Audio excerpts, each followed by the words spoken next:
Ok, muy buenas tardes.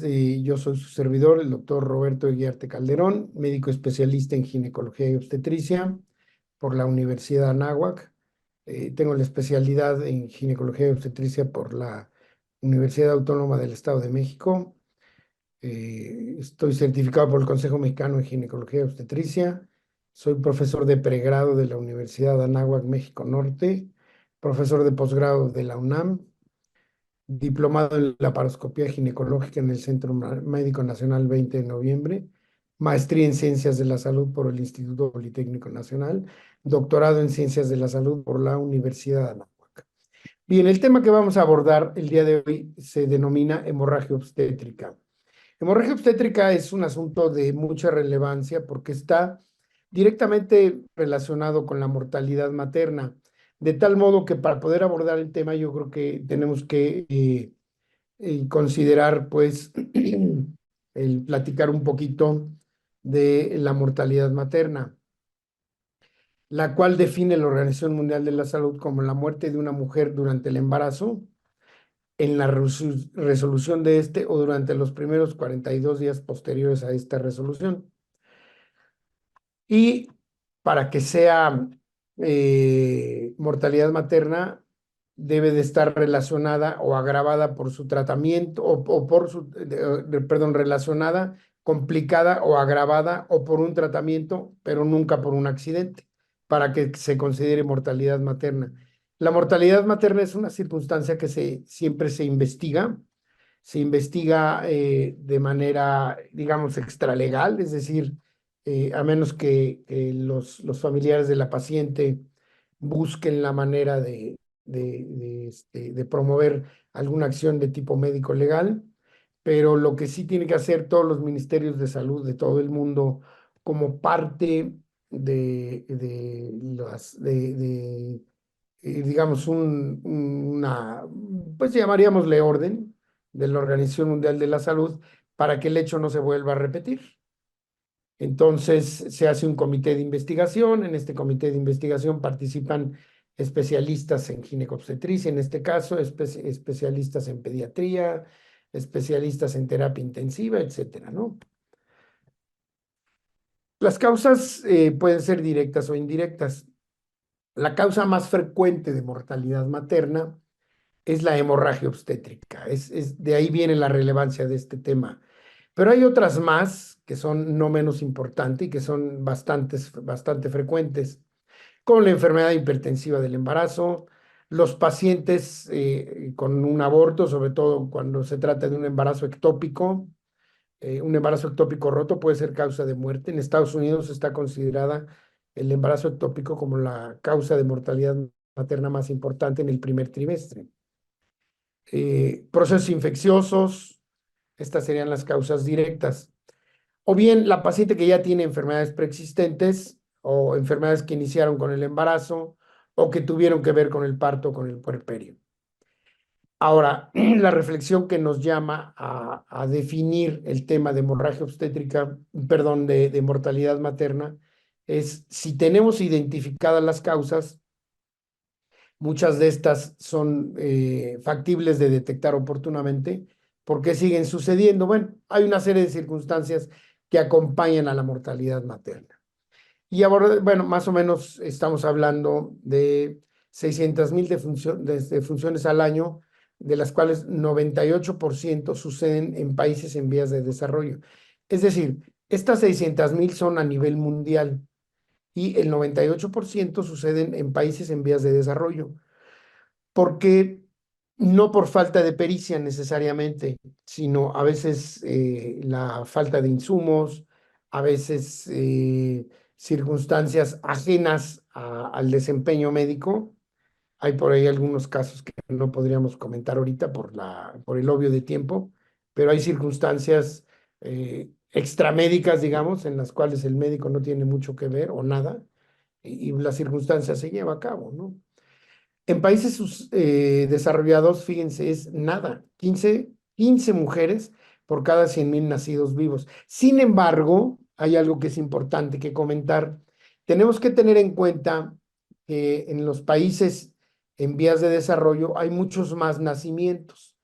No es lo mismo el Hospital de Ginecobstetricia número 4 del IMSS en la Ciudad de México, que tiene en su haber 2.500 nacimientos entre partos y cesáreas, a el Parkland Memorial en Dallas, que tiene 3.500 nacimientos al año. Entonces, obviamente, pues tiene que haber más mortalidad materna en países en vías de desarrollo. Sin embargo, algo tampoco estamos haciendo bien donde se lleva a cabo.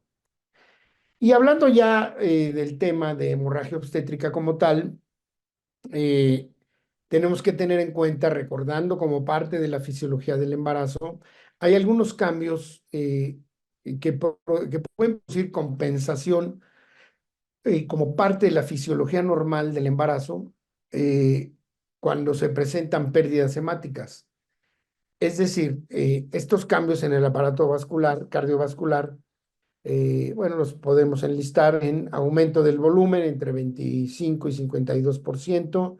Ya sabemos que ese 45 a 50% es a expensas de plasma, eh, solo 20% a expensas de formas eritrocitarias.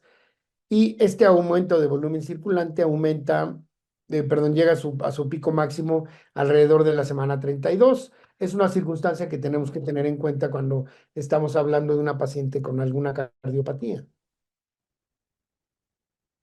Por ejemplo, porque ese corazón con alguna cardiopatía nos puede caer en insuficiencia cardíaca, ¿no?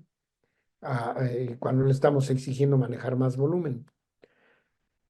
El aumento de la frecuencia cardíaca es alrededor del 20%. El volumen sistólico aumenta. También aumenta el gasto cardíaco entre un 30 y un 50%, ya que hay mucho mayor demanda metabólica por cuestiones naturales del producto. Hay disminución por acciones hormonales de las resistencias periféricas. La progesterona es el caso. Al finalizar el embarazo, el espacio intervelloso filtra alrededor de 600 mililitros por minuto aproximadamente de sangre a través de las arterias espirales. Eh, Tenemos que recordar que estas arterias espirales endometriales no tienen capa muscular, no tienen capa muscular. Ellas dependen al 100% de la contractilidad uterina que suceda en el alumbramiento, posterior al alumbramiento. Sabemos que todos los vasos tienen una capa íntima, una capa media muscular, una capa esa íntima es el endotelio y una capa adventicia. Al expulsar la placenta, la contracción del miometrio comprime estos vasos. Ese es un hecho que hay que tomar bien en cuenta. Por eso es muy importante que una vez nacida la placenta, el útero tiene que contraerse fuertemente para evitar sangrado. Pero a veces puede haber circunstancias especiales que condicionen esta falta de contractilidad del miometrio. El aumento normal de estrógenos y progesterona continúa en aumento de aldosterona y renina, lo que se traduce en retención de sodio. Este es un mecanismo compensatorio en caso de pérdida hemática. También existe un aumento de las concentraciones de algunos de los factores de coagulación, como el 7, 8 y el 9, y fibrinógeno desde la semana 28. Eh, por eso consideramos el embarazo como un estado de hipercoagulabilidad. Tenerlo en cuenta fuera de tema para cuando existe una circunstancia de predisposición para fenómenos tromboembólicos de cualquier tipo, ¿eh? Desde algo muy simple a nivel venoso profundo en los miembros inferiores, como en un momento dado, cuando existe una tromboembolia pulmonar. De tal modo que entonces nosotros, la pérdida normal que se considera cuando es un parto es no mayor a 500 mililitros. Y cuando es una cesárea, no mayor a 1.000. De tal modo que lo que sea de ahí ya es considerado hemorragia obstétrica. Entonces, definiéndola, es la pérdida sanguínea anormal en el embarazo, parto o puerperio, proveniente de los genitales maternos internos o externos. Es la primera causa de muerte materna. Durante los tiempos de COVID fue el COVID la primera causa de muerte materna. Pero actualmente, pues ya es perdón, otra vez la hemorragia obstétrica. Y como segundo lugar, los fenómenos hipertensivos del embarazo, ¿no? Preeclampsia, eclampsia, síndrome de HELP, etcétera, ¿no? Esto es una circunstancia muy interesante. Solo 40% de las pacientes tienen factores de riesgo. Es decir, la hemorragia obstétrica nos puede sorprender de la nada. Por eso el ginecobstetra debe de estar preparado. Cualquier puerperio inmediato puede traducirse en una hemorragia obstétrica, aunque no tenga factores de riesgo. Aunque nosotros sabemos que sí existen, por ejemplo, las pacientes mayores de 40 años, las pacientes obesas, las pacientes multíparas, las pacientes que ya tenían anemia, que ya tienen coagulopatías, con tabaquismo en exceso, sobre distensión uterina. Tal es el caso, por ejemplo, del embarazo gemelar o algunas circunstancias que pueden predisponer a un polidramnios, etcétera, o bien a una mole hidatidiforme, que no es raro que terminen en hemorragia obstétrica, ¿no? Las anormalidades de inserción y localización de la placenta. Tenemos que recordar que la causa más frecuente de sangrados de la segunda mitad del embarazo es la placenta previa. Afortunadamente, en el caso de la placenta previa, nos da tiempo de prever cómo está la circunstancia, a menos que nosotros estemos en una institución donde nadie sabe que la paciente tenía una placenta previa, entonces, bueno, le desarrolla hemorragia obstétrica sin que nosotros sepamos la causa como tal, hasta en tanto no estemos atendiendo a la paciente por la vía vaginal o por la vía abdominal. Entonces, si nosotros, por ejemplo, hacemos el diagnóstico de una placenta previa, ya sabemos que podemos prever, prever que nuestra paciente no tenga, tenga todos los insumos necesarios, tenga concentrados eritrocitarios, tengamos presente al médico especialista en vascular, etcétera, ¿no? Son circunstancias especiales. De hecho, ahorita vamos a analizar la primera y la segunda causas.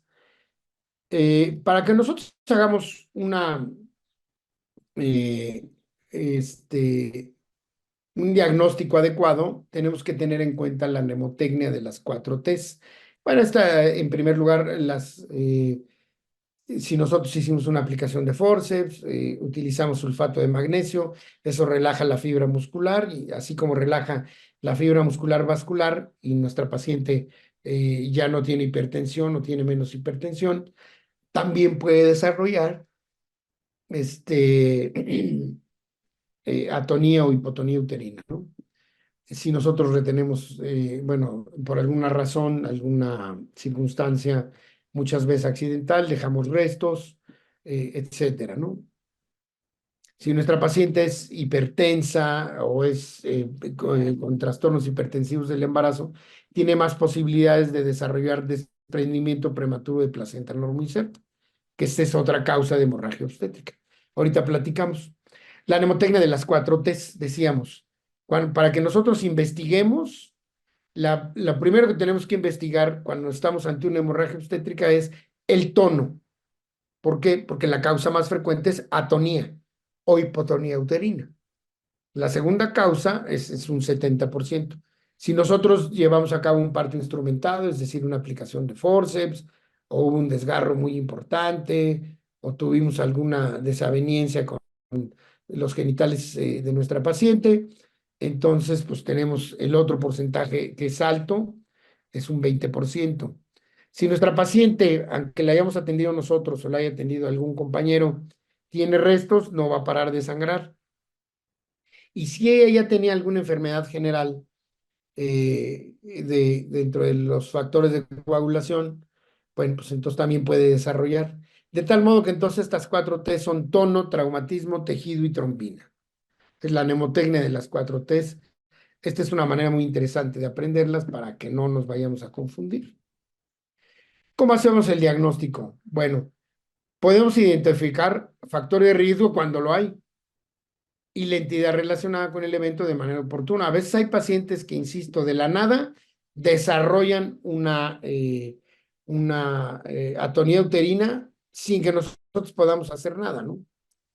Se dice que cuando en el momento en que la paciente en un parto natural vaginal expulsa el hombro anterior del bebé producto del embarazo que estamos atendiendo, nosotros le aplicamos oxitocina y eso nos va a prevenir la atonía uterina hasta en un 70% casi, ¿no?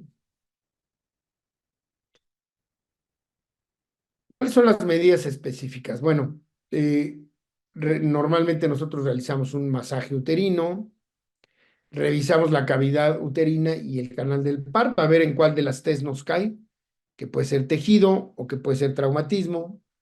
El empaquetamiento, compresas o sondas o balones. El balón de Bacri es un elemento bastante útil. Se coloca, más o menos como una sonda. Se coloca como una sonda vesical, por ejemplo. Tiene en la punta un globo que se infla y dependiendo de la edad del embarazo, normalmente cuando es una hemorragia obstétrica en un embarazo de término, entonces podemos llenarlo a 500, le ponemos 500 mililitros de solución y con eso va a comprimir las paredes y al comprimir las paredes, pues el sangrado va a cohibirse. Este es un elemento que funciona de manera muy adecuada, sobre todo como parte del tratamiento conservador. Eh, Soluciones. Bueno, ¿qué soluciones? Coloides y cristaloides para la restitución de volumen y también hemoderivados, es decir, concentrados eritrocitarios generalmente. Y la utilización de uterotónicos, es decir, medicamentos que estimulen la contractilidad uterina. Por ejemplo, si el factor de riesgo que identificamos nosotros en nuestra paciente es un trabajo de parto prolongado, tenemos que estar abusados en que nuestra paciente puede desarrollar una atonía uterina y por lo tanto una hemorragia obstétrica. Y entonces ya la oxitocina no nos es tan útil. Entonces tenemos que utilizar otras herramientas, como puede ser el maleato de metilergonobina o ergometrina. Carbetocina es un uterotónico muy moderno. Incluso misoprostol, ahora existe misoprostol en polvo, que lo puede uno aplicar, por ejemplo, si está dentro de una cesárea, lo puede aplicar espolvoreándolo en la cavidad del útero y eso se va a reabsorber, viene el polvo bien estéril y podemos aplicarlo directamente, ganando bastante tiempo y evitando el tratamiento más radical que podría ser una histerectomía o una ligadura de arterias hipogástricas. Es importante que estemos familiarizados también con la aplicación del código Mater. Tenemos que entender que este tipo de circunstancias no se manejan solo por el especialista. Nosotros somos una parte, claro, desde luego la parte más relevante, pero muchas de las veces nosotros necesitamos el apoyo de otros compañeros de otras áreas y de otros compañeros del equipo de salud del hospital donde estemos. Y para eso se aplica el código Mater. Cuando nosotros tenemos una paciente en estas circunstancias, quien está obligado a aplicar el código Mater no es el hospital, es el médico tratante, ya sea que nuestra paciente sea pública o privada, dependiendo de en dónde estemos ejerciendo nuestros servicios profesionales. De tal modo que el hospital nos debe de proporcionar los insumos, esa es parte de la aplicación del código Mater, un lugar en la sala de terapia intensiva, un médico de terapia intensiva, un internista, una enfermera especialista. Todos deben de estar ahora sí que, como dirían los militares, muy acuartelados, muy listos para cualquier circunstancia, ¿no? Eh, por ejemplo, si nosotros tememos, es decir, tenemos temor de que nuestra paciente que tiene una placenta previa, que ya le hicimos el diagnóstico antes, y que sabemos que va a haber una hemorragia obstétrica, entonces nosotros estamos obligados a avisar a las autoridades del hospital para que se encargue a su vez de avisarle a todo mundo dentro del equipo hospitalario que haya todo lo necesario para ese caso. Nosotros no podemos manejar, por ejemplo, una placenta previa central como un procedimiento de rutina, como una cesárea común y corriente, porque, claro, todas tienen sus particularidades, pero si ya sabemos que tiene una placenta previa, que vamos a hacer una cesárea corporal y que podemos tener un sangrado mayor a 1000 mililitros, entonces nosotros tenemos que avisar a las autoridades del hospital qué es lo que está pasando para que en ese caso el hospital nos proporcione todos los insumos necesarios.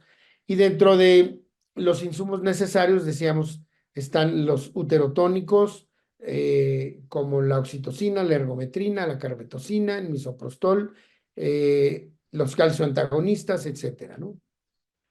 Perdón, derivados del calcio me equivoqué, perdón, no tienen que ver nada los calcioantagonistas, esos tienen una disculpa. Para restablecer la fisiología uterina normal. Y decíamos, este es un asunto multidisciplinario. Ahora, ¿qué tipo de cirugías podemos realizar? Bueno, hay cirugías conservadoras que pueden disminuir el flujo. Es el caso de la desarterización uterina con muy buenos resultados, resultados mayores al 94%. Nosotros vamos a buscar, por un lado, la arteria uterina, a nivel del istmo uterino, buscamos la arteria uterina.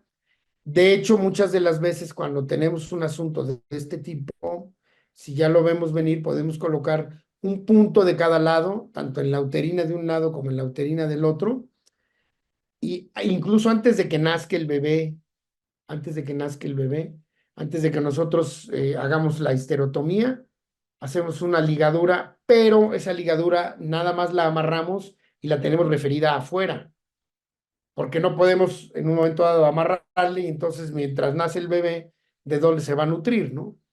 Entonces tomamos la uterina y tomamos la arteria tubaria externa, es el resultado de la anastomosis que se lleva a cabo en el ligamento ancho, el resultado de la anastomosis de la arteria uterina junto con la arteria ovárica, en tubaria interna, tubaria media y tubaria externa. Tomamos la tubaria interna y tomamos la uterina. Ese procedimiento se llama desarterización y con eso es muy probable que en el momento en que empiece el sangrado apretamos esos nudos y en ese momento el sangrado cede, sin necesidad de realizar una ligadura de arterias ilíacas o bien una histerectomía, ¿no? Cirugía compresiva consiste en la colocación de puntos transfictivos en el miometrio, eso podría ser, pero no es lo más adecuado, porque ahí nada más es local. Si nosotros vamos a la base de donde puede haber sangrado, es donde podemos encontrar la disminución del flujo. La histerectomía obstétrica, bueno, pues en realidad hay que tratar de evitarla, de por sí es una paciente grave, que ya tiene mucho sangrado y que de alguna manera la vamos a desequilibrar más si nos llevamos el útero, pero pues es una paciente que está en riesgo de muerte, entonces antes de que suceda algo, pues nosotros debemos de utilizar este recurso, el recurso de la histerectomía obstétrica. En el caso personal, yo les comento que esta es la maniobra más utilizada, es una maniobra clásica, es una maniobra que ahora sí que nos salva en el momento de que la paciente está gravísima. Tenemos que recordar que si nosotros quitamos el útero, ese útero también lleva sangre. Esa sangre que se lleva, que se va a ir al área de patología, la necesitamos reponer. Entonces tenemos que hacer cálculos con respecto de las cantidades de sangre que tenemos que resolver. Y hay algunas medidas que no se han utilizado aquí. Yo en lo personal pues las he leído, pero no tengo la experiencia. La instilación por cateterismo de un polímero denominado esponjostan en ambas arterias uterinas. Y de esa manera nuestra paciente deja de sangrar. A veces sucede que cuando nosotros hacemos una ligadura de arterias ilíacas internas o hipogástricas, en ocasiones sucede que estas arterias ilíacas internas o hipogástricas pues viene el momento de la desesperación, porque son momentos muy complicados en estos casos. Es factible que el cirujano, si no tiene la experiencia necesaria, pueda confundir, pueda confundir la arteria ilíaca interna con la arteria ilíaca externa. Y entonces, recuerden ustedes que la ilíaca externa es la arteria ilíaca externo-femoral, y entonces pues la dejan sin pierna a su paciente, ¿no? Entonces tenemos que ser muy cuidadosos. Siempre hay que procurar, de hecho, los obstetras hemos tomado cursos, llevamos cursos, hay cursos especiales de ligaduras hipogástricas, de ligaduras de hipogástricas, que algunos los hemos tomado en algunas instituciones públicas, pero yo creo que lo más sano es que en el momento en el que tengamos una circunstancia de este tipo, nos hagamos llegar de un profesional, un profesional de de la cirugía vascular, que es el cirujano vascular periférico, porque de instalarse una causa médico-legal, pues uno tiene un curso, pero no tiene la subespecialidad en cirugía vascular. Son dos cosas diferentes. Entonces, pues sí, nos vamos a meter en grandes problemas.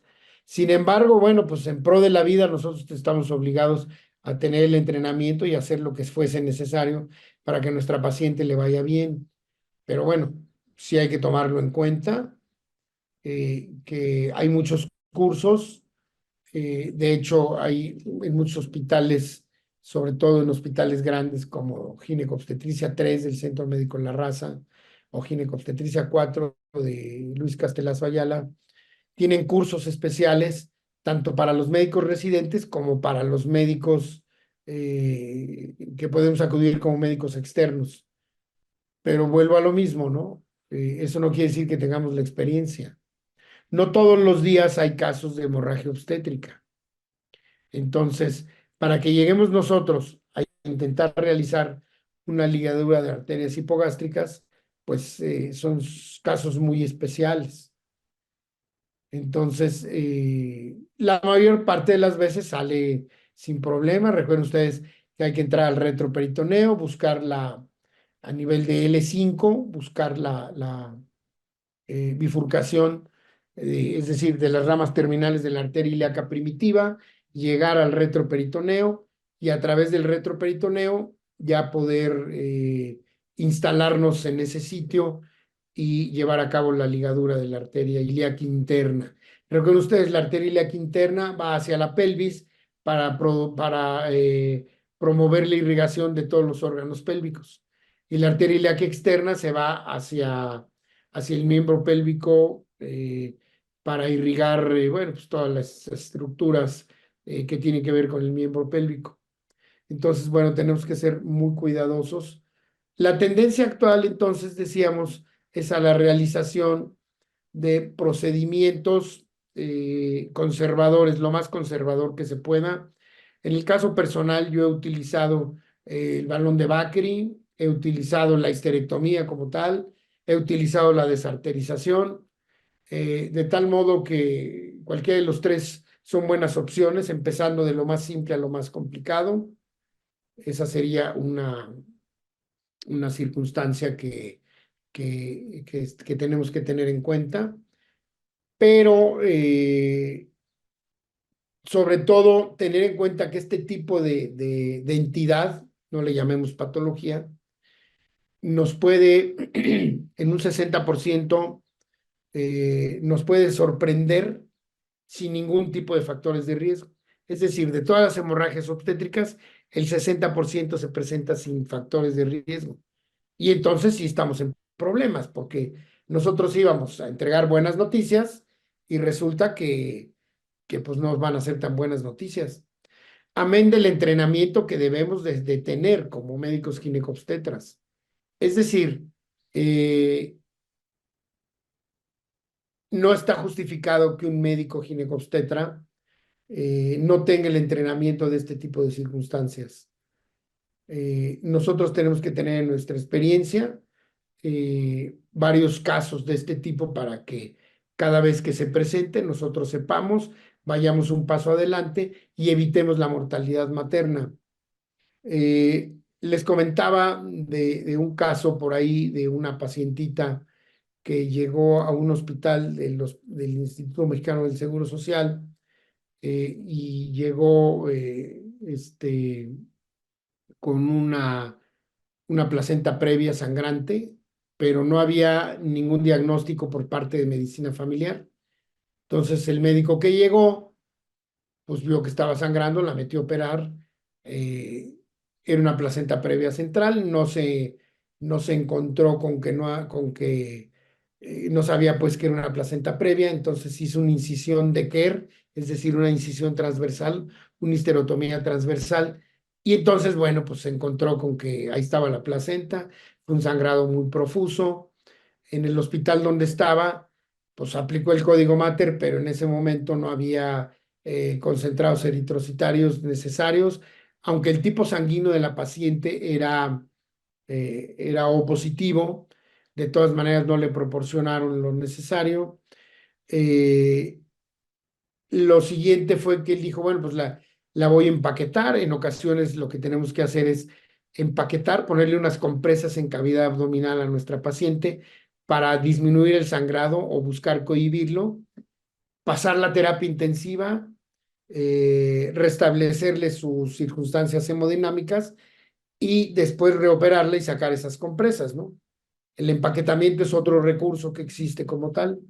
Entonces este compañero hizo lo propio, buscó el traslado a una unidad médica de más alto nivel, de alta especialidad, y resulta que la ambulancia no tenía batería, ¿no? Entonces son circunstancias pues que a veces suceden. Por eso nos preguntábamos al principio, ¿por qué suceden estas cosas? Y ya sabemos cómo se prevén, bueno, pues precisamente por circunstancias de este tipo, ¿no? En alguna época yo trabajé para la Comisión Nacional de Arbitraje Médico como asesor externo y me tocó ser perito en este caso. Entonces, obviamente, yo pues, no le pude fincar ninguna responsabilidad al médico tratante, ¿no? O sea, en primer lugar, no le informaron. En segundo lugar, no había los hemoderivados. En tercer lugar, a la hora que buscó el traslado, pues no tenía batería la ambulancia. Bueno, pues ahora sí que el qué culpa tiene, ¿no? Entonces son circunstancias para las cuales tenemos que estar muy bien asentados. Todo puede pasar cuando nosotros estamos operando una paciente así de grave. Ok, bueno, yo creo que con esto podemos dar por terminada la sesión.